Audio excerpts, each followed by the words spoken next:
जनता दल कुछ न कुछ हद तक कमिश्नर के कारपोरेशन के खिलाफ में बोल रही है, आवाज उठा रही है।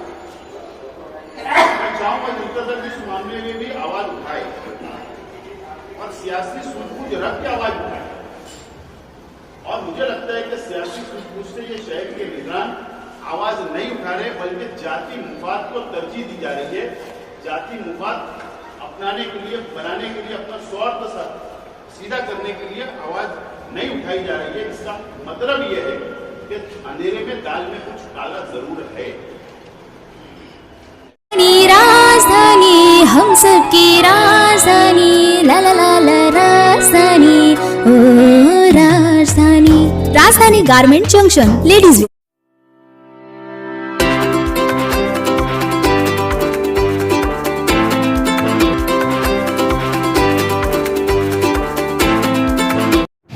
साथियों का मैं स्वागत करता हूँ, इस्तेमाल करता हूँ। आज की पत्रकार परिषद में असलम अंसारी साहब, शफी जाहिद साहब और मोइनुद्दीन निजामुद्दीन भाई और फरहान शेख आज की पत्रकार परिषद में मौजूद है। इसी जगह पर कुछ दिन पहले हम लोगों ने प्रेस कॉन्फ्रेंस की थी, पत्रकार परिषद की और मालेगांव महानगर पालिका, मालेगांव म्युनिसिपल कॉर्पोरेशन ने जो टेंडर अंडरग्राउंड ड्रेनेज का, बुहारी गटर का जो टेंडर फ्लैश किया है, टेंडर निकाला है, हमने कई ऑब्जेक्शन उस टेंडर के ऊपर लिया था।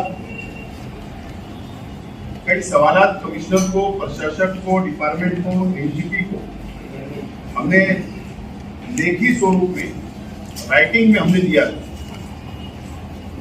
500 करोड़ रुपए का तुम टेंडर निकाल रहे थे और जो शरायत आपने रखा है वो शरायत इतनी नरम शरायत रखी गई है कि रास्ते से चलने वाला शख्स भी वो टेंडर ले सकता है।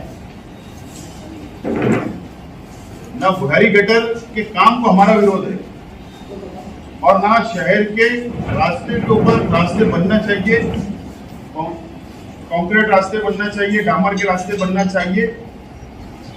हम ये मानते हैं कि तामीरी काम होना चाहिए, चाहे गटर का हो चाहे रास्ते का हो। लेकिन मालेगांव म्युनिसिपल कॉर्पोरेशन में 100 करोड़ का एक अंडरग्राउंड ड्रेनेज का काम शुरू है। तकरीबन 4 साल से शुरू है। उसकी मुद्दत थी 2 साल। आज भी हमको लेखी राइटिंग के अंदर हमने जब मालूमात ली तो 70% ही उसका काम हुआ है, जबकि उसकी मुद्दत थी 2 साल में कंप्लीट होना चाहिए, लेकिन 4 साल हो गए, अभी तक कंप्लीट नहीं हुआ। और हमारी ये डिमांड है कि अगर 500 करोड़ रुपए का टेंडर अगर अंडरग्राउंड ड्रेनेज का निकल रहा है तो ऐसा कॉन्ट्रैक्टर आए, ऐसी एजेंसी आए जो उसका टर्नओवर कम से कम 1000-1500 करोड़ होना चाहिए, उतनी कैपेसिटी होना चाहिए कि काम मुद्दत में कंप्लीट हो जाए।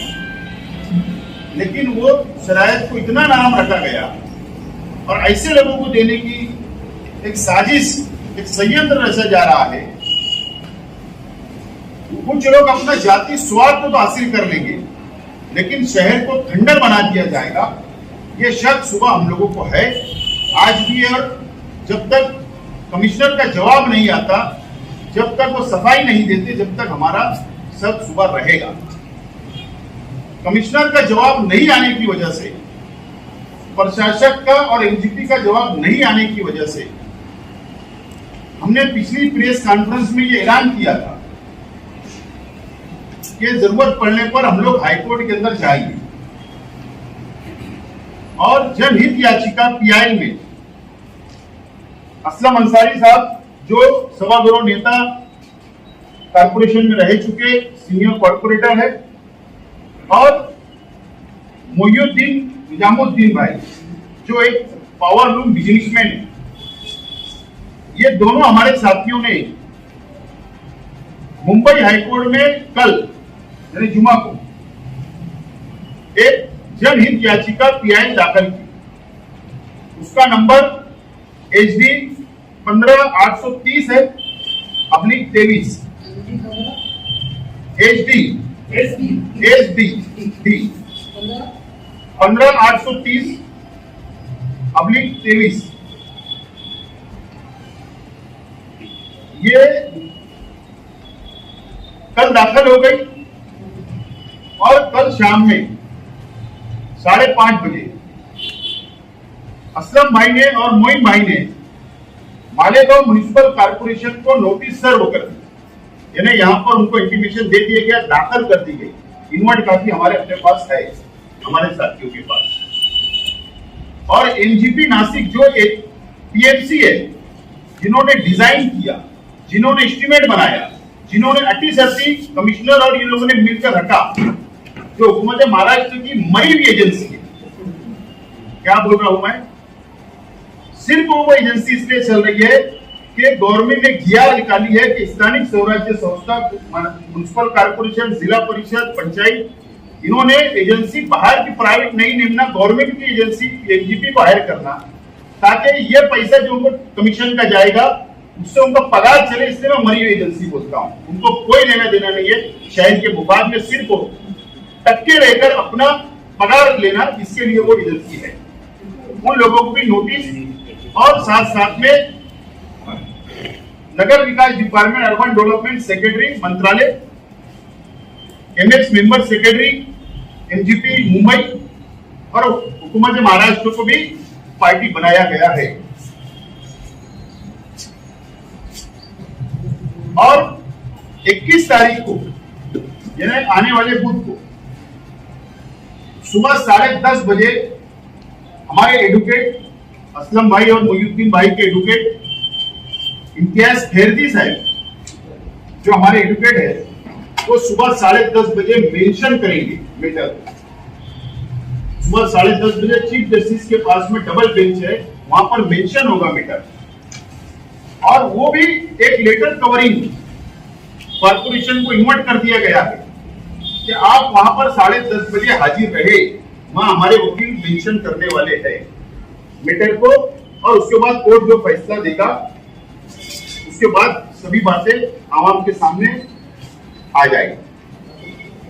बाकी बातें टेक्निकली ज्यादा असलम भाई बोलेंगे, लेकिन मैं सिर्फ इतना बोलना चाहता हूं कि मालेगांव शहर में 500 करोड़ का भारी गटर का टेंडर निकला। एक तरफ सीमेंट कंक्रीट रास्ते के टेंडर निकल रहे हैं, बन रहे हैं, बड़ी अच्छी बात है, लेकिन कमिश्नर इसकी सफाई दे दे, डिपार्टमेंट इसकी सफाई दे दे कि अंडरग्राउंड ड्रेनेज जहां से जाने वाली है पाइपलाइन, वो रास्ते नहीं तोड़े जाएंगे। वो भी टूटेगा करोड़ों का, 150 से 200 करोड़ रुपए का शहर का वापस नुकसान होने वाला है। इसके जिम्मेदार कौन? या जो गवर्नमेंट का हिस्सा है, अब हमारा 30% हिस्सा है, ये पैसा कहां से खड़ा करेंगे? या जो स्कीमें आ रही है गवर्नमेंट की, नगर विकास डिपार्टमेंट हो या नगर उद्यान से हो या अमरूद से हो, चाहे ये वाटर सप्लाई की 146 कोटी हो, ये सब स्कीम तो आ रही है। इसका हिस्सा कारपोरेशन कहां से अदा करेगी? जो कारपोरेशन का 30% पैसा हिस्सा मिलाना है, इसका भी जवाब दे दे। और मैं साफ तौर पर बोलता हूं, कमिश्नर प्रशासन से जाति दुश्मनी नहीं, ना मेरी ना हमारे साथियों की कोई जाति दुश्मनी नहीं। बदनापुर में ये चीफ ऑफिसर का हजरत, बदनापुर ये चीफ ऑफिसर, तो वहां पर इन्होंने 112 करोड़ रुपए का टीडीआर घोटाला किया हुआ था। ये जेल के अंदर भी जा चुके हैं, आप लोगों को पता नहीं है। इससे पहले भी जिस दिन इन्होंने यहां पर चार्ज लिया था, उस दिन अंसारी असलम साहब ने उनके ऊपर लेटर दाखिल किया था, गवर्नमेंट को भेजा था कि ऐसे ऑफिसर को यहां पर ना भेजें। और मुंबई हाईकोर्ट में 16 में ये जब जमानत के लिए मुंबई हाईकोर्ट के अंदर गए थे कि एडवांस में मुझे बेल मिल जाए, तो मुंबई हाईकोर्ट ने जमानत भी रद्द कर दी। बाद में इनको अरेस्ट किया गया, अरेस्ट हुए। सवाल यह है, हुकूमत महाराष्ट्र से हमारा सवाल हुकूमत महाराष्ट्र से हमारा सवाल है कि ऐसे ऑफिसर को आपने भेजा जो भ्रष्टाचार में मुलविस है, उनके ऊपर आरोप है, जो जेल जा चुके, जो मुंबई हाईकोर्ट ने जमानत रद्द कर दी। ऐसे ऑफिसर शहर को नुकसान देने के सिवाय को सबसे कुछ नहीं कर रहा है और सियासी लीडर को अपना जाति फायदा देने की कोशिश कर रहा है। और मुझे अफसोस के साथ ये बात बोलना पड़ रही है कि शहर के कुछ पार्टियां बोल रही है, अच्छी बात है, बोलना चाहिए, आवाज उठाना चाहिए, लेकिन बाकी लोग खामोश है, अपना जाति मुफाद हासिल कर रहे हैं। ये शहर के लिए अच्छी बात नहीं है, अच्छा संदेश नहीं है। हमको शहर में रहना है, शहर का हित, शहर के टैक्स का पैसा शहर के बर्बाद नहीं होना चाहिए, खंडर नहीं बनना चाहिए, नहीं तो खड्डा खोद के चला जाएगा। और इस तरीके से इसलिए हमारा अपना विरोध है। इसके लिए जनहित याचिका हमारे साथियों ने दाखिल की। हमको उम्मीद है कि मुंबई हाईकोर्ट इस पीआईएल के ऊपर अच्छा फैसला देगी जो शहर के हित में हो। आज की ट्रांसफर से आसिफ भाई ने तमाम सारी बातें बता दी। पीआईएल हमारे नाम से दाखिल है और इसकी बहुत सारी खामियां कुछ आसिफ भाई जानते, कुछ शकील भाई जानते, कुछ मैं जानते। बहरहाल ठीक है, आप लोग को सामने, आप सभी लोग मालेगांव शहर के, इसलिए मैं आप लोगों को एक पीछे की बात याद दिलाना चाहता हूँ। पीछे अमरूद की योजना 56 करोड़ रुपए की आई थी मालेगांव शहर के लिए। जब ये हुकूमत नहीं बनी थी, जब अमरूद की योजना आई थी, वो 56 करोड़ रुपए की, और 56 करोड़ रुपए में उसने सबसे पहले हमसे डिमांड मांगा। मालेगांव कारपोरेशन से उसने डिमांड मांगा कि तुम्हारा डिमांड क्या है, कितना खर्चा लगने वाला है पानी प्रोग्राम में, वो हमको प्लान तुम्हारा भेजो। तो उसने प्लान बनाकर जो प्लान भेजा गया वो 56 कोटी का था। गवर्नमेंट ने 56 कोटी मालेगांव महानगर पालिका को दी, उसमें से 12 कोटी रुपया बच गया। बचने के बाद वो गवर्नमेंट को वापस चले गया, 12 कोटी रुपये वापस चला गया। और अभी कमिश्नर साहब ने बोले कि मैं बहुत जरूरत समझते हुए, पानी का बहुत जरूरत समझते हुए 146 कोटी की आई। अभी 12 करोड़ वापस जाने को 1-1.5 साल हुआ है और 146 कोटी की स्कीम फिर आ गई। अब ये कहाँ, ये कौन से नवे गांव में बनने वाली है 146 कोटी रुपया? कौन से मालेगांव, नए मालेगांव में लगने वाला है? कोई मालेगांव नए मालेगांव शहर में नहीं लगने वाला है, ये इसी पुराने मालेगांव शहर के लिए आएंगे। उसमें से 58 करोड़ की जो स्कीम है वो तलवाड़ा से मालेगांव तक के जो सीमेंट पाइपलाइन आई है, तो उसको बदलने के लिए 58 करोड़, 20 करोड़ रुपया पानी की टांकी बनाने के लिए, बाकी 58 और 20 के अलावा जितना पैसा बचेगा सब पाइपलाइन के लिए। अब मुझे मैं आप लोगों को ये बात पूछता हूँ और बताना भी चाहता हूँ कि ये कम से कम 70 कोटी रुपया या 60 कोटी रुपये की जब पाइपलाइन डाली जाएगी तो कहाँ डाली जाएगी? मालेगांव शहर के डीपी प्लांट में, मालेगांव शहर में जो मोहल्ले है वो कई मोहल्ले का नाम और निशान नहीं। एनजीपी ने कौन सी डिजाइन बनाई जहां से पाइपलाइन जाएगी? एनजीपी के लोगों को मालेगांव के शहर वासियों ने और या पत्रकार ने या यूट्यूबर लोगों ने कब देखा कि वो मालेगांव का सर्वे कर रहे हैं? मालेगांव शहर की तकरीबन गली में, तकरीबन सभी गलियों में अंडरग्राउंड पाइपलाइन जाएगी। तो आप में से किसी ने अगर एनजीपी के कोई आदमी को सर्वे करते हुए, रोड पहुंचते हुए या उनके लोग सर्वे करते हुए दिखे होंगे तो आप खुद भी ये बात बता सकते हैं और नहीं तो समझ सकते हैं कि एनजीपी जो कारपोरेशन ने एनजीपी जो नेमा है तो वो उसको कितनी मालूमात होंगी, उसने क्या नक्शा बनाया। उसको 3% इसमें पैसा भी देना है। और इतनी बड़ी बड़ी खामियां जो एनजीटी 1 साल में 2 साल के काम को 5 साल में नहीं ले पाई। 100 करोड़ के काम अभी ये 500 करोड़ के काम को 2 साल में कैसे किए? सबसे बड़ा सवाल हमारे सामने यही है कि 100 करोड़ के काम को 5 साल में नहीं ले पाई। अभी 500 करोड़ का काम निकल रहा है, 2 साल में कैसे लेंगे? इसमें जो टेंडर निकला है उसमें 2 साल की मुद्दत है, उसको काम पूरा करने की 2 साल की मुद्दत है। तो 500 करोड़ के काम को 2 साल में वो कैसे करेंगे? हालांकि कमिश्नर साहब ने ये मामले में झूठ बोला है, कल एक चैनल को इंटरव्यू देते हुए झूठ बोला कि उसकी मुद्दत 5 साल है, लेकिन टेंडर में 2 साल है। ये कमिश्नर साहब को मालूम होना चाहिए, क्योंकि कमिश्नर साहब ये बोल सकते हैं कि मुझे इसलिए नहीं मालूम कि वो पीएमसी जो है वो एनजीटी है, इसलिए मुझे नहीं मालूम। तो यही एनजीटी, इसकी भी पीएमसी है, जो 100 करोड़ का काम हो रहा है इसकी भी पीएमसी यही एनजीटी है।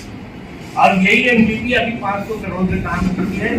आप लोगों को ये जो 100 करोड़ का काम था, ये गांव के किनारे किनारे मैदान एरिया में चालू है, और वो मैदान एरिया में 5 साल में ये 100 करोड़ का काम नहीं कर पाए। आप समझ लो झोपड़पट्टी और शहर के बीच में काम है, तो ये कितने साल में करेंगे? अगर ऐसी कोई छोटी पार्टी आई जो 100 करोड़ के काम को 5 साल लगा दिए, तो आप लोग खुद अंदाजा लगा सकते हैं, मालेगांव की आवाम जो आपके माध्यम से हमारी बात सुन रही है वो अंदाजा लगा सकती है कि अगर इनकी जैसे लोगों को काम मिला तो हमारा 500 करोड़ का काम 25 साल जाने वाला।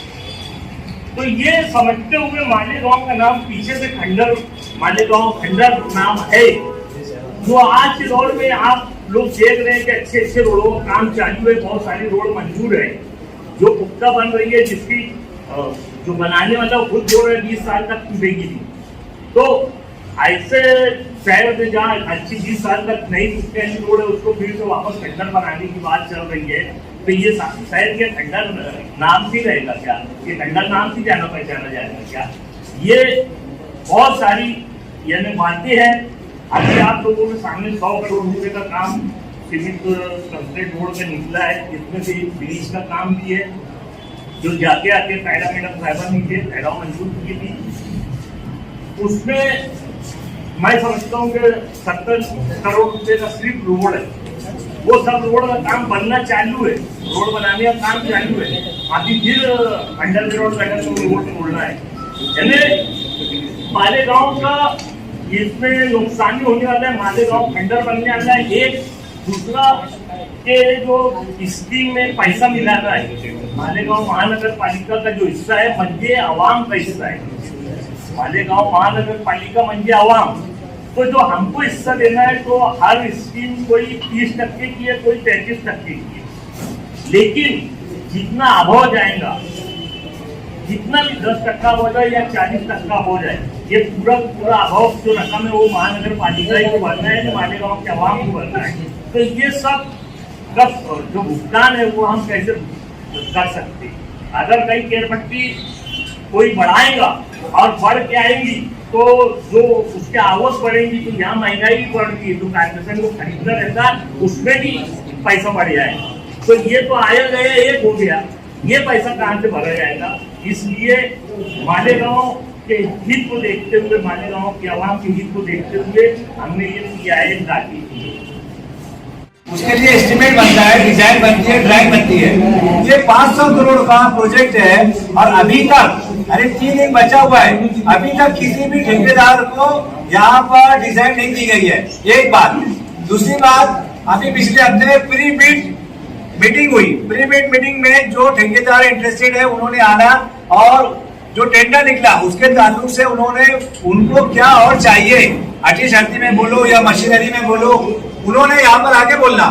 उस दरमियान में L&T जैसी कंपनी आई, शाहपुर जी बॉलर जी जैसी कंपनियां आई और उन्होंने अपना अपना मुद्दा, आर्यन जैसे कंपनियां आई और उन्होंने अपने मुद्दे राइटिंग में दिया कि भाई ये जो आप लोगों ने टेंडर निकाला है, ये टेंडर के अंदर ये मशीनरी की जरूरत है, आपने ये मशीनरी नहीं डाला, और आपने जो भी अटी शर्ती डाली ये तो बहुत यानी नॉर्मल अटी शर्ती है, और इस तरीके से आपके महानगर पालिका में वक्त में काम नहीं हो पाएगा, क्योंकि एक बड़ा ठेकेदार नहीं आ सकता इसके अंदर।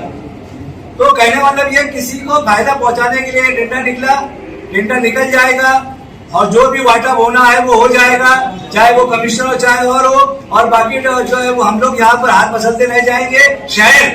शहर हाथ मसलते रह जाएगा, उसको तकलीफ उठाना पड़ेगी, उसका कोई पुरसाने हाल नहीं रहेगा। ये तमाम चीज के पीछे ये मुद्दा है।